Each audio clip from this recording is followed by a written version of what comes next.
13 years ago, I taught my cat to go to his bed, sit, and wait for a food treat.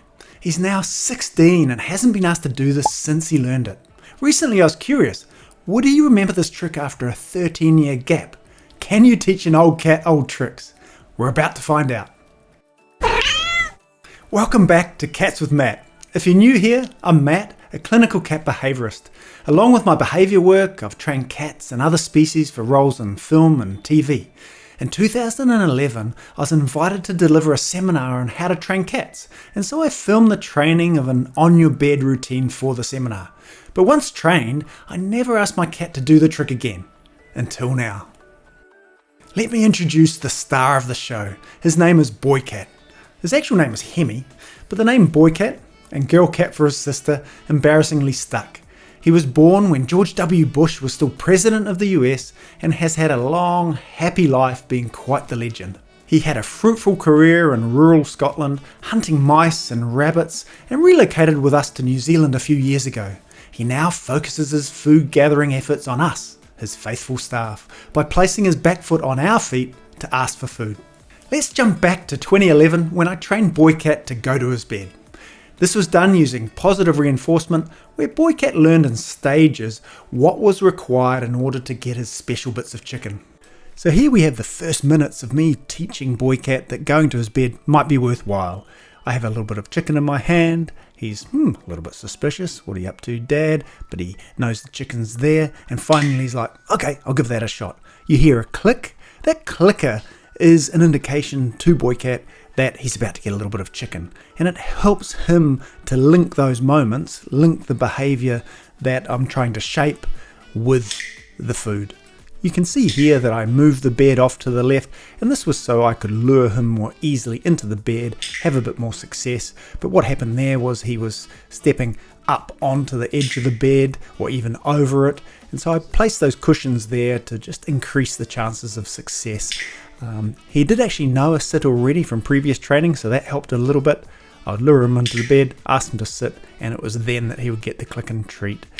From here, it was a case of removing the cushions and Boy Cat not stepping over the lip of the bed, sitting there for a couple of seconds, making sure that my luring with my hand gesture was not too close. You can see I'm stepping away further and really just trying to get it clear in Boy Cat's mind that moving to that bed was what paid off for him.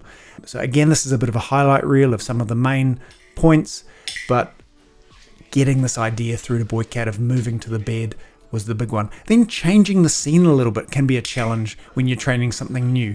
And here you see we've moved the bed to the floor, but I'm just repeating the process, teaching Boy Cat that moving to the bed pays off. To end the session here, I give him a nice big jackpot treat of a plate of a number of bits of chicken. Session over. This session here, the primary aim here is to get him moving away from me to the bed. It's counterintuitive for a cat to move away from where the good stuff is in order to get something they're after. So that's the focus here, minimizing the visual cue of pointing to the bed, having him move away from me to the bed, sit, wait there for a second or two before then being rewarded. So that was probably one of the last times he did this behaviour back in 2011, 13 years ago. And the question is, can he remember this trick now as an old man?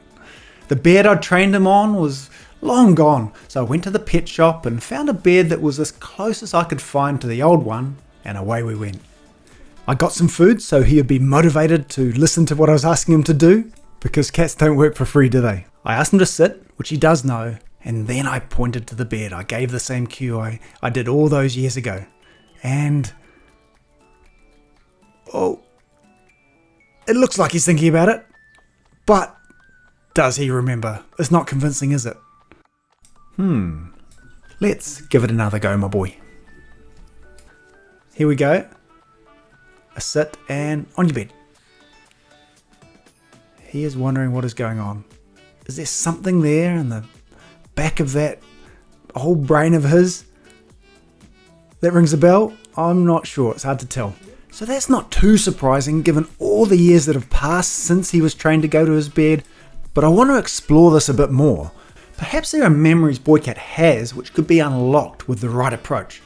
What would happen if we repeated the training process? Would the training take the same amount of time as it did when he was 3? Could it take longer, seeing as he's 16? That's the equivalent of an 80-year-old human. Or could some of the memories of the trick be unlocked and he relearn the trick faster? Cats probably don't process memories in quite the same way we do. Scientists are still unraveling the mysteries of how their brains store and retrieve information, but I believe their memory is more complex than they're often given credit for. I'm hoping this unique test might uncover just how long a cat can store memories from the long distant past. Let's have some training fun with my lovely old boy and see how he responds.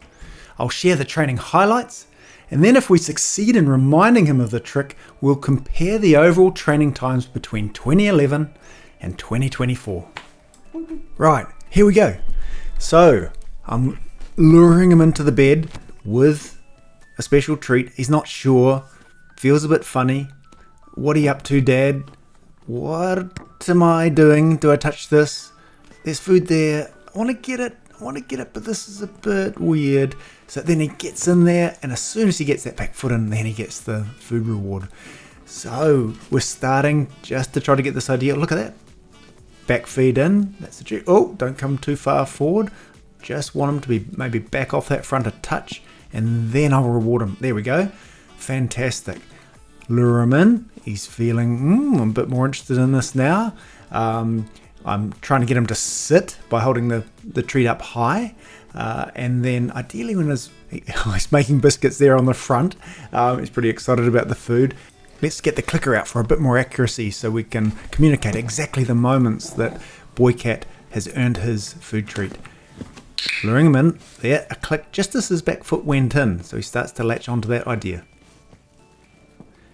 Making biscuits again at the front. I want him to have his paws actually in the bed before he gets rewarded. So I'm waiting, I'm hoping for his paws to go back a little bit, which they do. And he gets his treat when he does that. A little bit of a cuddle is important, of course, mainly for my sake. He's walking in there more easily, isn't he, compared to at the start? Look at that. He's got his bum right in there, and he's sitting. Call him back for another repetition. I've cut out a lot of those because they're not too interesting, but this is where the money is, isn't it? Oh, tidy stuff. I'm loving that. That was awesome. I'm talking to myself there and him about this whole memory process. It feels like he's picking it up more quickly than what he was. Although it was 13 years ago, so maybe it's hard to tell. How's my memory? I'm getting a bit old. You were so clever. But it really feels like he's into it. He's got this idea. He's tucking his bum in there and sitting there waiting. Oh, little paw up. I just waited out, and only when he's got his paws in there does he get a reward. I've moved the bed back a little bit here, so rather than it being at the edge of the training zone, I've pushed it back a bit, which means he can step out, or he might be inclined to step out. But if he does that, no payoff. If he stays in, he gets the click and treat. A little bit of cuddle, that's important stuff. Now I'm trying to send him away from me a little bit. Like you saw back in 2011, I want him to go away from me, and that's quite the challenge. I'm luring him because it's a slightly different angle, slightly different situation. Front paws up a little bit higher. Oh, there we go. Repetition. The aim with any training like this is to make it easy enough that he can succeed, but still challenge him a little bit. But don't challenge him so much that he gets a bit frustrated and the training isn't fun. Oh, he steps out. That's fine. That's part of the learning. No click and treat. We try again, and he goes, sits down, looking so good. Isn't he fantastic for a 16-year-old? Now, at the business end of things, bed on the floor, sending him to that, and that really transitioned well this time from being up on that training area, and he's thinking about it. But this is where I'm really feeling, even though it's been a long time for me, really feels like the memories are coming back. It feels like we're skipping through steps. The overall feeling is we're going quicker than what we were back when we first did it, despite his venerable age.